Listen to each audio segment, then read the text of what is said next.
राजनीति में मेरी कभी बहुत गहरी अभिरुचि नहीं रही है। अच्छा। कॉलेज लाइफ में भी, कॉलेज में चुनाव होना चाहिए, वहाँ पर छात्र संघ बनना चाहिए, उसके लिए मैंने संघर्ष किया, लेकिन मैं छात्र संघ का नेता बनूं, मैंने वो कभी उसके लिए कोई संघर्ष नहीं किया कि मुझे भी छात्र संघ का अध्यक्ष होना चाहिए, कभी नहीं किया। और जब मैंने उसके लिए लड़ाई लड़ी और छात्र संघ का चुनाव हमारे कॉलेज में हुआ जी, तो मैंने उसमें कहीं भागीदारी नहीं करी।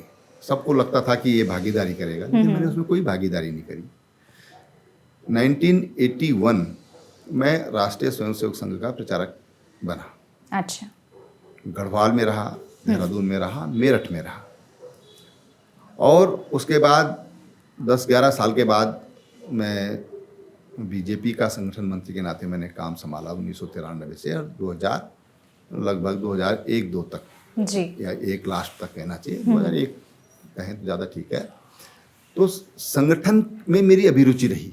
अच्छा। जब 1993 में मुझे कहा जा रहा कि चुनाव लड़ने की तैयारी करो, चुनाव लड़ो, मैंने कहा नहीं, मैं चुनाव नहीं लड़ना चाहता।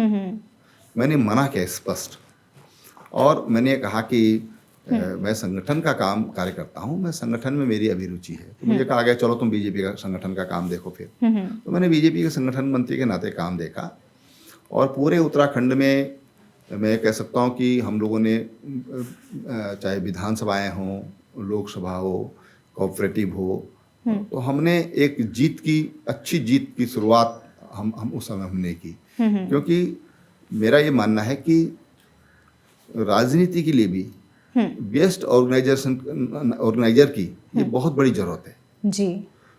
राजनीति में भी एक आइडियोलॉजी के लिए लड़ने भिड़ने वालों के, समर्पण करने वालों की भी एक अच्छी संख्या होनी चाहिए, तभी हमारी राजनीति ठीक चल सकती है। नहीं तो फिर राजनीति केवल कुर्सी की राजनीति हो जाती है, सत्ता की राजनीति हो जाती है कि किसी तरह से हम कुर्सी पे बने रहें, उसके लिए आया राम गया राम, इधर उधर जहाँ भी जाना है लुढ़कते पुढ़कते रहो और अपनी कुर्सी संपचा के रखो। तो हम उस तरह की राजनीतिक व्यक्ति या उस तरह की राजनीति में हमने कभी विश्वास नहीं किया, और ये माना कि भाई राजनीति देश के लिए बहुत जरूरी है। कोई भी काम अगर हम करना चाहते हैं, कोई वैज्ञानिक कोई काम कर रहा है तो उसके साथ राजनीतिक इच्छा शक्ति नहीं जुड़ती है तो वैज्ञानिक वैसे उसकी रिसर्च वैसी की वैसी रह जाएंगी। तो बहुत जरूरी है कि उसके साथ राजनीतिक इच्छा शक्ति हो। हम पर्यावरण की बात करते हैं, आज पर्यावरण संरक्षण के लिए अगर उसके साथ राजनीतिक इच्छा शक्ति नहीं, कुछ भी काम हो, मैं समझता हूँ 1-2 उदाहरण देना काफ़ी रहेगा। तो कोई भी सिद्धि अगर हम चाहते हैं तो उसके साथ राजनीतिक इच्छा शक्ति का जुड़ना बहुत ज़रूरी है, और इतना हम मानते हैं कि राजनीति इसके लिए होनी चाहिए, सौदेश्य राजनीति होनी चाहिए। अच्छा त्रिवेंद्र जी, हम और आप देहरादून में बैठे हुए हैं, ठीक ठाक ठंड का मौसम है, लेकिन हमारे पड़ोसी राज्य बिहार में, जैसे आपने आया राम गया राम का जिक्र किया, तो अभी मेरे दिमाग में ये सवाल बना कि वहाँ पर नीतीश कुमार मुख्यमंत्री पद की शपथ ली है और दोबारा शपथ ग्रहण की है, लेकिन बीजेपी का दामन थाम कर। क्या लगता है कितना फायदा हो पाएगा आगे जाके? नहीं, देखिए कई बार क्या होता है कि राजनीति में बड़े हित के लिए कुछ चीज़ें त्यागनी पड़ती हैं, छोड़नी पड़ती हैं। मकसद आपने किस मकसद से सब कुछ किया है, वो मकसद स्पष्ट होना बहुत ज़रूरी है कि हम किसको चुने। नीतीश कुमार जी ने भारतीय जनता पार्टी को चुना है तो निश्चित रूप से बिहार का भला ही होगा।